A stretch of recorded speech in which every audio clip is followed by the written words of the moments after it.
You know, we have such a jam-packed schedule here today, and well, we've got a jam-packed room. It's kind of in the nature of things that we may run a little bit behind. Senator Cruz is coming at some point. We may possibly, when Senator Cruz gets here, have to interrupt this panel, but if you're able to stay, we've got some flexibility, and we might be able to bring you back up. So I just asked that. So I just want to thank you guys for being here. I want to thank Seth, and they're going to get started, and then Senator Cruz will follow from there, and we'll make adjustments if we have to. All right. Well, thank you. We are the New Directions and Communications Policy panel, where we'll be discussing broadband-related law, regulation, and public policy issues from our panel of experts, who I will just very, very briefly introduce now. We have with us today Rosa Mendoza, who's founder, president, and CEO of ALLvanza. For those of you who don't know, it is an organization, a nonprofit, created to ensure all Americans have a fair opportunity for success in our innovation and technology-driven world, including emphasis on consumer protection issues and things that you will probably be discussing when we get to the substantive discussions. We also have Robert Fisher with us today. He is the Senior Vice President, Federal Government Relations and Public Affairs with Verizon. And we also have Rick Cimerman, Vice President, External and State Affairs Lead for NCTA, the Internet and Television Association. So I want to jump right in the time we have to the matter of spectrum policy. We have at the federal level a national spectrum strategy for studying and eventually repurposing spectrum that's being used or at least occupied by federal agencies and repurposing it for commercial uses.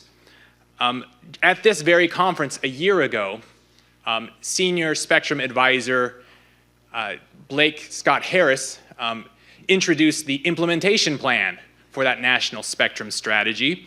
Neither the strategy nor the implementation plan actually repurposed any spectrum at all. It was I think Mr. Harris rightly called it a boring document, but it set out a time frame of studying different spectrum bands. The dates for completing these different plans get pushed into middle or late 2026. And so when I turn to the panel and want to ask you about where we are on spectrum policy, maybe I'll start for this one. Maybe Rick Cimerman, I'll start with you. Is there anything that could be done to speed up this timeline for completing the plan? Or at the very least, are there things that we could do to lay down the tracks so that when these plans are completed, we actually get movement in this area to get spectrum made available for public use on a commercial basis? So first of all, appreciate the opportunity to be here. Thank you, Randy. Thank you, Seth. So as a veteran of hundreds of panels, I'm going to take the time-honored tradition and answer the question I want to answer and not the question you asked. Fair enough. Fair enough. Okay. So I think it's important to step back for a moment. How many people in this room right now are using Wi-Fi? And don't be embarrassed that you're using Wi-Fi while I'm speaking. That's fine. How many people have noticed that on the table there is a piece of paper that gives you the Wi-Fi code here at the National Press Club? That's right, every single table here. Why do you think that is? Because Wi-Fi is crucial to all of us, and unlicensed spectrum, which powers Wi-Fi, is so important to our economy, to our lifestyle. The first thing that many of us do when you go to a coffee shop, or my kids when we travel, how's the hotel Wi-Fi? That's the first thing they want to know. We know that 80 to 90% of all mobile traffic carries over Wi-Fi. Cellular traffic is offloaded. There's 10 times more data carried over Wi-Fi than licensed spectrum. It's not a battle between licensed and unlicensed spectrum, but I think what's missing in some analyses about whether it's the National Spectrum Strategy or other looks in Congress, reconciliation to sell spectrum, et cetera, is the value of unlicensed spectrum. Now, I'm a family of 5, 3 teens, my wife and I. we have 30+ Wi-Fi powered devices in the home. That's average, that's normal. Very heavy users might have 150 Wi-Fi powered devices in the home. There are estimates, I could look up the number, I have the statistics here about the 365 billion or whatever it is, Wi-Fi devices. So, we hear a lot about, well, Wi-Fi got more spectrum than licensed and all of that, but it's not an apples to orange comparison, and we're using 10 times more on Wi-Fi, on unlicensed. So I just want to make clear that unlicensed is hugely important, but so is shared spectrum. And we'll talk more about shared spectrum, but the key thing, I think, is a balanced approach, an all of the above approach that includes spectrum for exclusive licensed, for shared, for unlicensed, and I think very often because, for example, unlicensed spectrum doesn't, score at CBO, the literally trillions of dollars of economic value that Wi-Fi delivers is overlooked when, some folks are saying, well, just sell the spectrum and we'll get some money and, we'll do whatever we're going to do with the money. So. All right. Well, Rosa, I am going to have to give Robert a chance to weigh in, but I'd be glad to take your response or your view about spectrum, either to my question, which Rick kindly threw out the window, or to all the interesting things that Rick had to say. So go ahead. Thank you. And thank you, Randy, for including me in this important conversation. As you mentioned, we've been having this conversation for a while now about the fact that we need more spectrum for commercial use. We haven't taken a lot of action, and we need to. We need to find spectrum and repurpose it for commercial use. There are millions of new internet users that are coming into the internet ecosystem on a yearly basis. And if we want our connectivity to be fast, to be reliable, to be scalable, then we need more spectrum for commercial use. As Rick mentioned, if we want to be able to use Wi-Fi, then we need unlicensed spectrum. But if we want our calls to 911 to go through uninterrupted, then we need licensed spectrum. I'm not going to pretend that I know the right balance between licensed and unlicensed spectrum, but I do think we need both. And most importantly, we need more spectrum for commercial use. I think if most of you are like me, one of the first things that I do when I wake up in the morning is check my phone. And everything works perfectly fine. I can make a phone call, and it goes through perfectly fine. I can send a text message, and it goes through perfectly fine. I can check my emails, and I have no issues with my connectivity. But that's not going to be the case if we run out of spectrum. So I think we need to ensure that we make this issue a priority, that we find more spectrum for commercial use. And I do understand that this is a complicated issue, right? Because we have a limited amount of spectrum. All the players in the ecosystem need and want more spectrum, and rightfully so, right? They need to keep us all connected. The federal government needs more spectrum, and they have the vast majority of it. But I think we need to find a way to share, right? Or repurpose some of those bands for commercial use. Because again, if we want our country to remain the leader in innovation, we gotta have connectivity that works. We gotta be able to do our jobs. I would not be able to do my job if it wasn't because my devices work perfectly fine. And that's the case now because we have spectrum, but we are running out. And again, when we have millions of users, internet users joining the ecosystem, it is going to run out. So we gotta give this issue the priority it deserves. And just FYI, I'm an advocate. I run a nonprofit, so I'm going to focus my comments on how these issues impact consumers. All right, Robert, I would love to hear your views on these spectrum issues as one who works for an entity that licenses a lot of spectrum. Certainly value your input. Yeah, thanks, Seth. And thank you for having me speak here today. And I also want to recognize my mentor, Tom Taki, who's also in the room, who has imparted a lot of wisdom over my career over the years in sitting back rooms. I'm probably more nervous speaking in front of him than all of you, but in any event, no, I don't think Rick was passionate at all about what he said. And certainly, I think, Rick hit some important points, but I think much of what was said is also maybe not exactly the most balanced approach. And I think what we need to look at in any spectrum legislation or anything that Congress is doing or the FCC is doing is making sure that we do have a true balanced approach to how consumers get and view their broadband every day. There's absolutely a place for Wi-Fi. Verizon's never said that. In fact, we've said many comments in the past that Wi-Fi absolutely is critical and it's one component to broadband access. But Does anybody know in the room what the fastest growing broadband service is right now? It's fixed wireless access. It's growing by huge numbers, right? And we're here at the Free State Foundation talking about free markets. And the free markets support competition in consumer broadband. And the way to do that is to allow everybody the right to compete and offer products and services that are best going to serve consumers. And so what companies like Verizon are doing is we are going out into the marketplace. Not only are we building our vast broadband networks with both fiber and for backhaul and wireless services, but we're also deploying fixed wireless access. So if you live in a town like, I'll just pick Denver, Colorado, for example. If you live in Denver, Denver's not a footprint that Verizon had a fiber footprint in.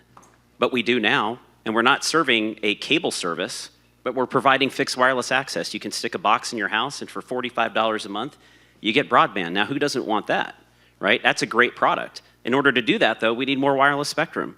So we're, Seth, very much behind the efforts that I think Chairman Cruz, I know we'll hear Chairman Cruz here shortly, talking about his bill, which is a great bill. It's also a very balanced approach. But the fact of the matter is, we can talk about the ignoring of congressional budget rules and everything else. I think a lot of us in this room probably may like to in certain circumstances, especially on tax policy. But the fact of the matter is that the industry, and the wireless industry, has spent billions and billions of dollars investing in wireless auctions, and that has been one of the most successful things we've seen since the '94 Balanced Budget Act. So I think this next tranche that we're looking at, and I think the bill that Senator Cruz and Senator Thune and others, along with Chairman Carr and this administration, see the need for us to be able to compete and to continue the huge economic advancement. I'll just throw out one stat for you.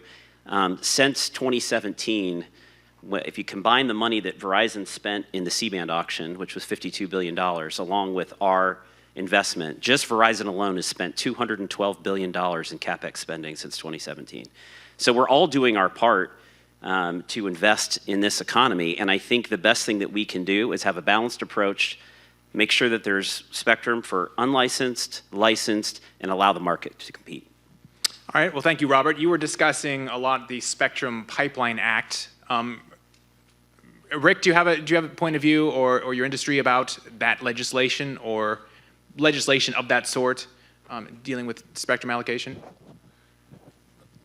So, I'm not a Hill guy.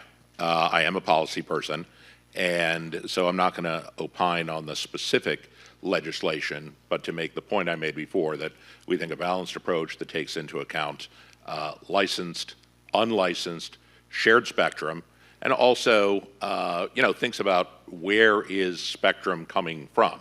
There are no green fields, so to speak, anymore.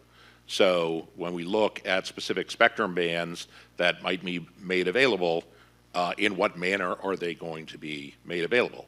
Are they going to be cleared and possible relocation costs, or are they going to be shared, which is what we generally support and has a good track record from our perspective. So that's what we'll be advocating on the Hill and elsewhere. I mean, when it comes to unlicensed, is there any particular band you're looking at? I mean, I got the big picture part, but is there anything that you want right now that you're looking at? 7, which is adjacent to 6, which is where a lot of Wi-Fi is today. We're also interested in lower 3 for shared, but for unlicensed, I think it's 7 is what folks are talking about as the most likely place to be able to deliver gigabit Wi-Fi, particularly because it's adjacent to 6. And there are, technologies available to there's a synergy there. Okay.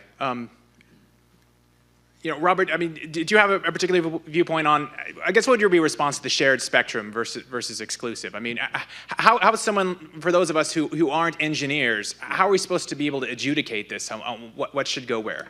Well, I mean, certainly there's some, sharing that occurs today in the CBRS model out there that has had, some success, but also, we kind of hear about, dynamic spectrum sharing or DSS, and DSS is great in theory, The problem is nothing has actually occurred in that space, and the ability to create platforms that do that and then overlay with wireless networks are just non-existent today. And so you can say that technology will continue to develop along those lines, and no doubt that it will at some point. The problem is we haven't had an auction, spectrum auction, for quite some time now, right? We've had near 2 years where auction authority has lapsed. It's been a number of years since we've had an auction actually occur. And if you think even on a rocket docket type basis that, you know, if let's say that the Chairman Cruz's bill were to pass, you're probably looking at an auction actually taking place in maybe 3 to 4 years if you're lucky. So by that time, we will have talked about 7 to 8 years. Meanwhile, the rest of the world is already deploying spectrum at the ITU. They're making bands identified. And, you know, last time I checked, the U.S. does not want to lose a race. We beat the world in 4G. We beat the world in 5G. Actually, Verizon deployed 5G. We beat South Korea by 1 hour on our commercial deployment.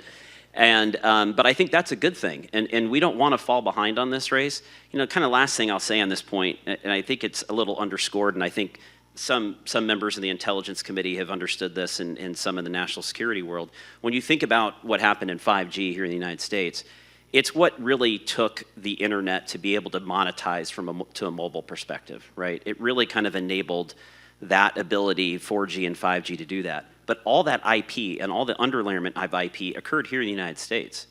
If that occurs overseas in places like China, where they are developing next wireless technologies and they own the IP, who has to license that? It's us. And that's a really bad thing, I think, from an economic and a national security perspective. So I think the bottom line is that we have to have an all-of-the-above approach, and it needs to be each part of the spectrum in the way that we look at this policy and make sure that we not only have sharing, but exclusive use, and then looking beyond what needs to happen, but we also need to deal with the here and now. Great. And it's important the FCC get its authority back so they can continue doing these auctions whenever we are able to find more spectrum. Sure, and we also support renewal of auction authority, but I just do have to push back a little bit on sharing and dynamic sharing, et cetera. You know, there is a lot happening in that space today. When we're talking about our sort of national security or national interests competing with China, et cetera, the American-made technology is Wi-Fi. That's what we have that China doesn't. They could have it. They don't want it because of their surveillance state, which is completely different than ours. They like a command and control, so sometimes we see statistics, oh, they're leading in 5G, or they have more base stations in 5G, or whatever it is in 5G, but that's because they don't have or don't want Wi-Fi, which again is American-made technology. What they're pushing at, you know, the World Radio Conference and ITU and elsewhere is to be able to deploy their equipment that Chairman Carr is working hard to, you know, remove from U.S. networks. So I think there's a lot more going on in this space. But the other thing we haven't talked about here is, you know, with respect to exclusive use, is where that spectrum is coming from. So we talk about whatever the timeline is for shared. You know, many experts have said that, you know, if relocation has to occur, that could be a 10-year process or something along those lines. But what I'm really hoping for is that this is not a spectrum-only panel and we get to talk about some other topics. Absolutely. And Rosa, I'd like to start with you about broadband subsidies and the BEAD program. That's the $42.5 billion program authorized by Congress back in about 2021, I believe. None of the money's been paid out. It's connected 0 people to date. There's been a lot of criticism at various times about the rules. It's a federal grant system going to states that issue sub-grants to local providers. Rosa, do you think we're at a place in time now where the rules are set, it's good to go, or do refinements need to be made to the rules? Or just as an overall matter, your take on the BEAD program and where we're at and where we're going? There's a lot of confusion surrounding this program. But we hope that those challenges are going to be addressed, and hopefully soon, because as you mentioned, nothing has really happened. And What I would like to see is very, very strong oversight when we are able to deploy the funds, because we want to make sure that we don't misuse these funds. We want to make sure that we avoid any waste, fraud, abuse. We want to make sure that we have very accurate maps to ensure that we actually are serving unserved and underserved communities, as opposed to overbuilding in areas that already have service. That obviously makes no sense, and that would be a waste of our taxpayers' dollars, and we can't be doing that, right? We don't have any money to be wasting.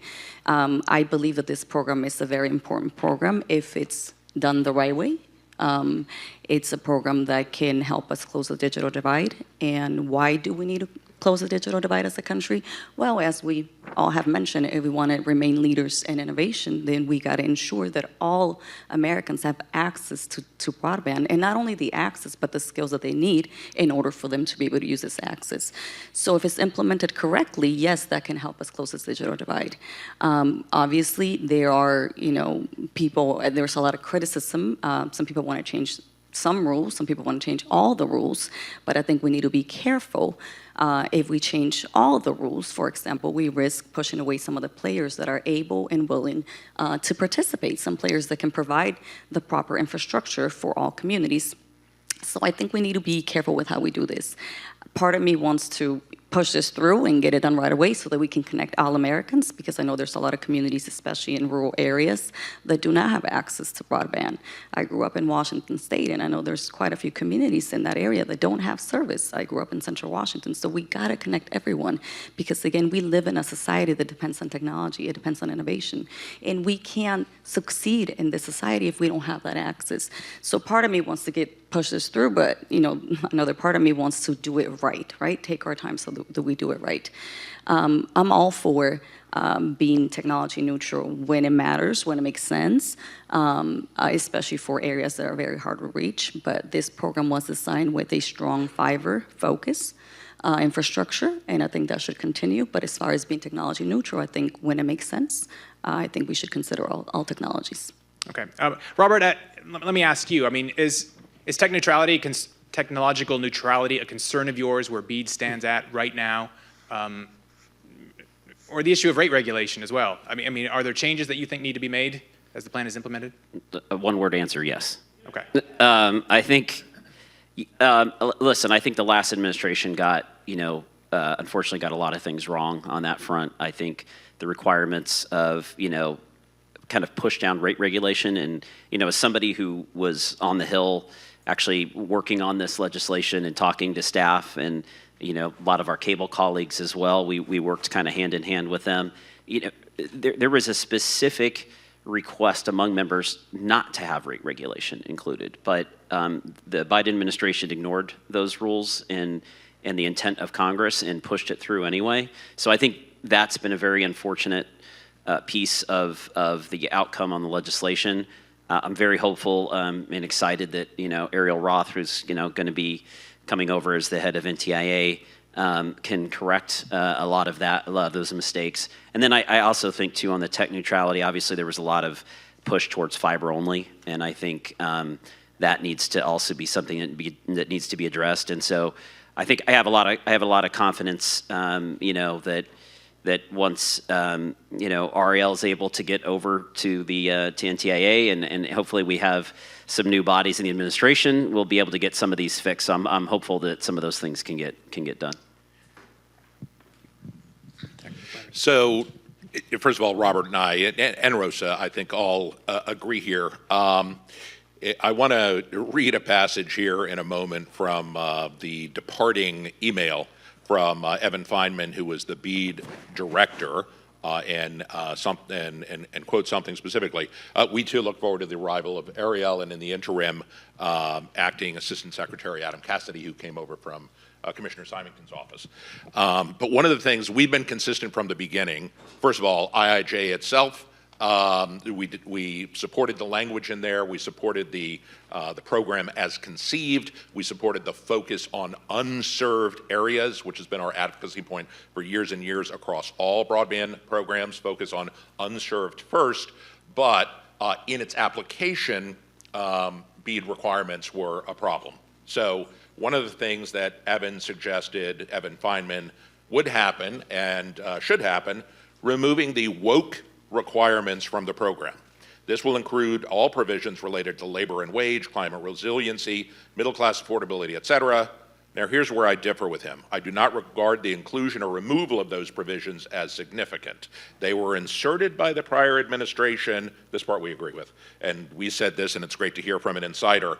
They were inserted by the prior administration for messaging and political purposes, never central to the mission of the program.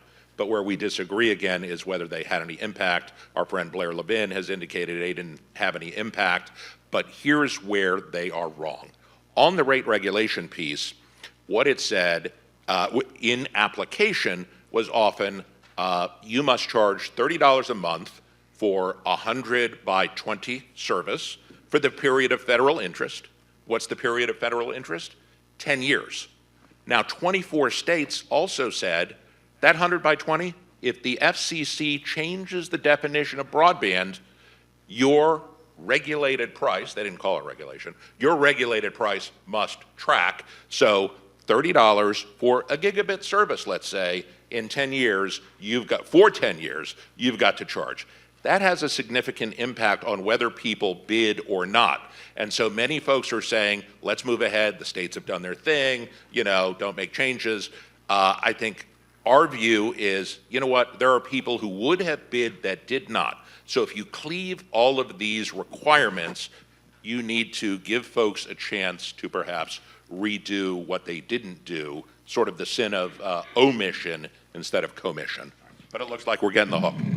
Okay, you guys just sit right there. We're going to do what I said we might have to do and have an interruption. Senator Cruz is here, and we may be able to continue. I'm sure he won't mind having you here. Okay, that was terrific. Now, so what I'm going to do, because they're still sitting here, I saw Chairman Carr come in, so that's good, but I know it's, we had to adjust a little bit. I think what we'll do, Seth, if it's okay, just let each of the participants just take, say, 2 minutes and say whatever you want that you haven't covered. We want to, that's, I know, a little dangerous. If it's okay with Seth, but we got about, let's say, 6 minutes or so, and then we're going to have to wrap it up. Okay? It's okay with me. So we'll just, one of the topics I would be interested in anyone has to say anything about would be the issue of, not necessarily federal preemption. This panel was sort of preempted federally, but state broadband affordability. We see the bills that have come out. I'll just put that out there as something I'd be interested in hearing someone speak to. But why don't we just go down the line with Rosa, Rick, and Robert, and we'll close this couple of minutes out. Take a couple of minutes each. The issues of the day that are on your mind relating to broadband and what you would like to get out there. You mentioned the state program. I don't agree with programs like that. I think programs like that are unnecessary interference. I think they create confusion. Especially for providers that work in multiple states and different states. So I think programs like the state affordability, the New York program, are unnecessary, not only interference, but antagonistic approach to dealing with the issues. I know that the goal of that program is to deal with the affordability issue. No doubt we need a solution to that, but that's not the right way to do it. Government should not be dictating rate regulation. That should be determined by the market. So I don't agree with programs like that. And to close, I just want to say that when it comes to the issues we've discussed, I just would ask that we put consumers first, that we do what's best for consumers. When it comes to BEAD, we were discussing that before the senator joined us. I agree with my colleagues on the rules that need to be changed, especially the rate regulation rule. Again, as I mentioned, the government should not dictate rate regulation. That should be determined by the free market. So yes, there are some things that need to be changed about the program in order for it to be effective. And if it's done the right way, then yes, it can be a successful program and it can connect Americans to broadband as we should. When it comes to spectrum, We, again, need to ensure that we have more spectrum for commercial use to ensure that every American can have an opportunity to benefit from and contribute to our internet-based society. Thanks. So, real quick with respect to the broadband rate regulation in the states, our view is that it's unnecessary. All of my companies have longstanding, low-income affordability programs. Comcast, of course, Internet Essentials, Spectrum Internet Assist for Charter Spectrum. Cox has Connect to Compete operating. They've got millions and millions of customers offering low-cost broadband at high speeds. So I think that private sector efforts are, well underway. I did just want to say something about the delete proceeding that Chairman Carr has begun, and I know that we're working with our telco brethren on, various things we'd like to see changed, but I just want to focus on video policy for a moment. I know that your colleague Seth, Andrew Long, wrote a nice piece about some changes that ought to happen in the video marketplace, and also Mike O'Reilly, who is affiliated with Free State Foundation, basically wrote a piece that said, sort of take a Doge bulldozer to video policy. Much of video regulation today stems from the 92 Act. 33 years ago, we've got must carry, program access, leased access, retransmission consent, horizontal and vertical ownership, and that was a very different world when we were serving 80+% of the country for video, and now our numbers are below 50%. We only did analog video, and now we've got broadband. We have mobile services. We have local phone service, et cetera. We were vertically integrated. That's changed. We could give you all the statistics, and this is referenced in both Andrew and Mike's pieces, but the world that we're looking at with the advent of streaming is very, very different, and so we will look forward to working with Chairman Carr and his office on what we would recommend in terms of changes. All right, Robert, we'll give you the last word for this panel. Yeah, sure. Well, the absolute last thing, the worst thing on a panel is to be squished in between Chairman Cruz and Chairman Carr. So I'm not gonna go much further other than to say appreciate everybody's time here today. Great subjects discussed.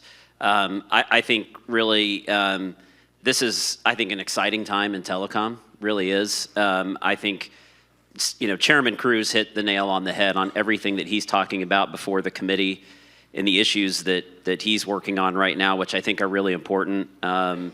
And I'm really excited about Chairman Carr and his leadership at the FCC, and to see the things that he's going to be able to do. I also will say what Rick said on delete. I think there's some great actions that the chairman's going to take, and it's an exciting time to be able to have people like Chairman Carr and Chairman Cruz. So look forward to the future, and thank you, Randy, for having us all here.